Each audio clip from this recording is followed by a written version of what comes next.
क्या आप जानते हैं फायर होज का स्टैंडर्ड टेस्ट क्या होता है, क्यों किया जाता है और क्या क्या उसके स्टैंडर्ड्स हैं? अगर आप फायर फाइटिंग में, फायर सेफ्टी में काम कर रहे हैं, चाहे गवर्नमेंट सेक्टर में, चाहे आप किसी कंपनी में काम कर रहे हैं प्राइवेट सेक्टर में, तो आपको फायर होज के स्टैंडर्ड टेस्ट को करना आना चाहिए। कैसे उसका टेस्ट किया जाता है, कितने दिनों में किया जाता है, क्या क्या पैरामीटर्स हैं और कौन कौन से आईएस स्टैंडर्ड्स को फॉलो किया जाता है। तो आज की वीडियो में हम यही सीखेंगे। तो स्टार्ट करते हैं आज की video. Fire hose pipe test या स्टैंडर्ड टेस्ट आप बोल सकते हो, जिसको कुछ लोग हाइड्रोलिक टेस्ट बोलते हैं या कुछ एचपीटी टेस्ट बोल देते हैं। तो कंफ्यूज नहीं होना है, दोनों के दोनों एक ही बात होती है, ठीक है। तो सबसे पहले हम ये जानेंगे कि कौन सा स्टैंडर्ड हम फॉलो करते हैं पाइप को टेस्ट करने का, और ये पाइप होता कौन सा है। देखो, सक्शन पाइप और डिलीवरी पाइप दो का हम यूज करते हैं। पहले ये जान लेना जरूरी है कि ये कौन से वाला है, नहीं तो कंफ्यूजन रहेगी कि हम कौन से वाले के बारे में पढ़ रहे हैं। तो जो हम यूज कर रहे हैं डिलीवरी होज के बारे में बात करते हैं, ना कि सक्शन। मैंने ऐसे लिख दिया शॉर्ट में दोनों, डिलीवरी होज और सक्शन होज, ठीक है। दो जो हम कर रहे हैं वो डिलीवरी होज के बारे में बात कर रहे हैं। डिलीवरी होज बोले तो डिलीवरी होज क्या होता है, किसी फायर हाइड्रेंट से फायर पॉइंट तक पानी ले जाने के लिए जिस पाइप का यूज हम करते हैं उसको डिलीवरी होज बोलते हैं, या फायर हाइड्रेंट से फायर पॉइंट तक पानी पहुंचाने के लिए जिस पाइप का यूज करते हैं वो डिलीवरी होज बोला जाता है, ठीक है। और इसका स्टैंडर्ड है 636। मैंने यहां पे गलत लिख दिया है, 636 होता है, ठीक है। ये आईएस स्टैंडर्ड है जो कि इंडियन स्टैंडर्ड है। दूसरा एनएफपीए, ये इंटरनेशनल स्टैंडर्ड होता है। ये भी कुछ लोगों को कंफ्यूजन है कि आईएस स्टैंडर्ड कौन से होते हैं और एनएफपीए स्टैंडर्ड्स कौन कौन से, क्या डिफरेंट क्या है। तो एनएफपीए इंटरनेशनल स्टैंडर्ड होता है, आईएस नेशनल स्टैंडर्ड होता है। तो एनएफपीए 1962 के आधार पे टेस्ट किया जाता है और आईएस 636 के आधार पे होज को टेस्ट किया जाता है, ठीक है। तो अब हम जान लेते हैं कि इसके टेस्ट कितने प्रकार के होते हैं। फायर होज के टोटल कितने प्रकार के टेस्ट होते हैं या कितने प्रकार से टेस्ट किया जाता है। तो दो प्रकार से टेस्ट किया जाता है, एक तो होता है विजुअली टेस्ट और एक होता है हाइड्रोस्टैटिक टेस्ट या एचपीटी टेस्ट जिसको बोल देते हैं, ठीक है। तो विजुअली टेस्ट में आप इसको मंथली चेक कर सकते हैं, इसका कोई स्टैंडर्ड नहीं है कि आपको डेली करना है, वीकली करना है, मंथली। जिस तरह से आप अपनी कंपनी में शेड्यूल करें वैसे ज्यादातर मंथली इंस्पेक्शन होते ही हैं, ठीक है। उसके अंदर की कपलिंग वॉशर चेंज करना है, लग्स का मूवमेंट चेक करना है, कहीं से कट फट तो नहीं गया है, फफूंदी तो नहीं आ गई, अपने प्लेस पे रखा है या नहीं, ठीक है। तो ये सारी चीजें विजुअली टेस्ट में चेक करते हैं। दूसरा आता है हाइड्रोलिक स्टैटिक्स टेस्ट या हाइड्रोलिक टेस्ट या एचपीटी टेस्ट जिसको बोल देते हैं, ठीक है। तो ये जो हाइड्रोलिक टेस्ट होता है, एचपीटी टेस्ट होता है, इसको कम से कम साल में एक बार किया जाना चाहिए।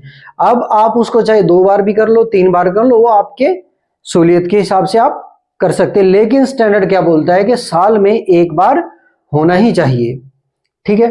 तो उसमें क्या करते हैं, किसी भी कुछ लोग लाइन का प्रेशर जो है, पंप का प्रेशर अच्छा खासा रखते हैं, 11 केजी, 13 केजी, 15 केजी।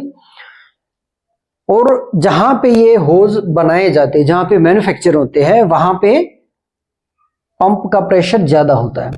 जो हम कंपनियों में यूज करते हैं उनके प्रेशर कम होते हैं। कुछ कंपनियों में लाइन का प्रेशर 7 केजी होता है, तो कोई 13 केजी रखता है, 18 केजी तक भी प्रेशर रखे जाते हैं। 18 केजी प्रेशर बोले तो जो बहुत ऊंची ऊंची बिल्डिंग होती है, हाई राइज बिल्डिंग होती है, वहां पे होता है 13 और 18। 7 केजी स्टैंडर्ड, ये तो एक स्टैंडर्ड है जो कि हर कोई कंपनी रखती है। तो बाहर से रिसोर्सेज ना बुला करके कंपनी अपने ही अंदर 7 केजी, 13 और 18 केजी जितना उनके पंप में अवेलेबल है, कैपेसिटी है, जो लाइन पे इफेक्ट ना पड़े तो कंपनी के ही अंदर कर लिए जाते हैं।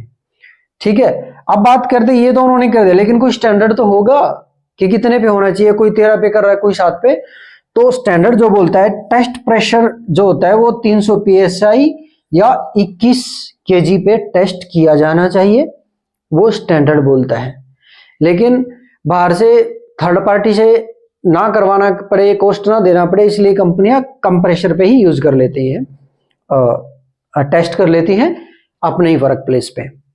ठीक है, क्योंकि जब उनको अपनी लाइन में रखना ही 7 kg है तो वो सोचते हैं फिर हम क्यों 21 kg टेस्ट करवाने के लिए बाहर से बुलवा रहे हैं किसी को, क्यों एक्स्ट्रा पैसा देना है। तो जितना उनके पास प्रेशर, हाई प्रेशर अवेलेबल होता है उस पर वो टेस्ट कर लेते हैं।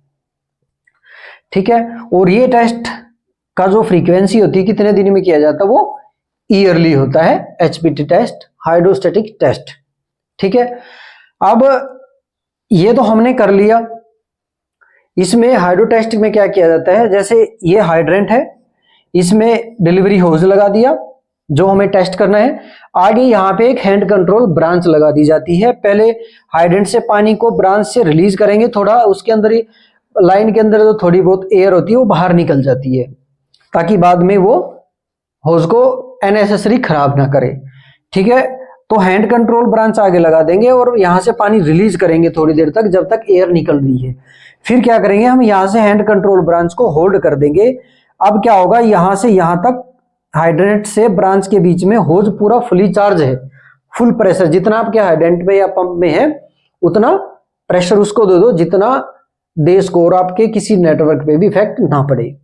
ठीक है, इसको होल्ड करके रखेंगे 3 से 5 मिनट, 3 से 5 मिनट तक होल्ड करके रखना है। अब आपको देखना है कि इसके अंदर कोई गुब्बारा टाइप को तो नहीं बन जा रहा है, कहीं से लीकेज धार पंचर तो नहीं हो जा रही आपकी ये पाइप, या कहीं से पानी का रिसाव तो नहीं हो रहा है, या जो उसके वाशर्स हैं वहां से तो लीकेज नहीं हो रहा, जहां पे आपने ब्रांच को कनेक्ट किया है तो वाशर को चेंज कर देना अगर वहां से हो रहा है। तो जब आप ये सारे टेस्ट कर लेंगे, उसके बाद उसके ऊपर डेट एंड रिजल्ट आपने टेस्ट कर लिए और टेस्ट के बाद रख दिए। अब कोई दूसरी शिफ्ट वाला आता है या कोई ऑडिटर आता है, आप उसको कैसे सेटिस्फाई करोगे कि हमने टेस्ट किया था। तो टेस्ट के बाद होज के ऊपर उस दिन की डेट और रिजल्ट, ओके मैंने यहां पे लिखा है ओके और एनजी। ओके बोले तो गुड है, एनजी बोले तो नॉट गुड है, तो उस पर मार्क कर देंगे। जो क्या रहेगा, डेट मान लिया आज की डेट 19 अप्रैल है तो 19/4/25 कर देंगे और ओब्लिक में ओके कर देंगे। तो ये जो भी आएगा उसको पता लग जाएगा इतनी तारीख को इसका टेस्ट किया गया था, इसका रिजल्ट ओके पाया गया है, कोई लीकेज नहीं है। अगर ये खराब मिलता है तो ओके की जगह पे यहां पे आप एनजी लिख देंगे,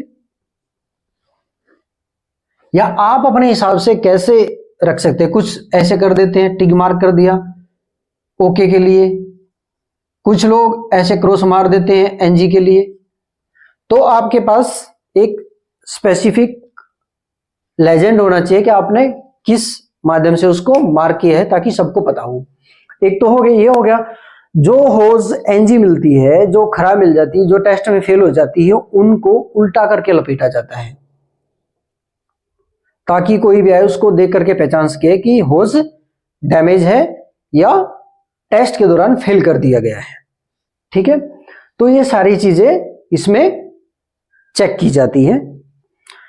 उम्मीद करता हूं आज की वीडियो में आपको कुछ नया सीखने को मिला होगा। अगर आपको नया सीखने को मिला है तो आप कमेंट करके जरूर बताना, और कोई चीज ऐसी आपको जो नहीं समझ में आई है तो भी आप कमेंट करके पूछ सकते हैं, हम नेक्स्ट वीडियो बनाएंगे। आप वीडियो को लाइक और कमेंट जरूर करें, इससे हमें मोटिवेशन मिलता है, ताकि उस मोटिवेशन से इंस्पायर होके हम और भी अच्छी अच्छी वीडियो आपके लिए लाते रहें। तो जल्द लौटेंगे नेक्स्ट वीडियो के साथ।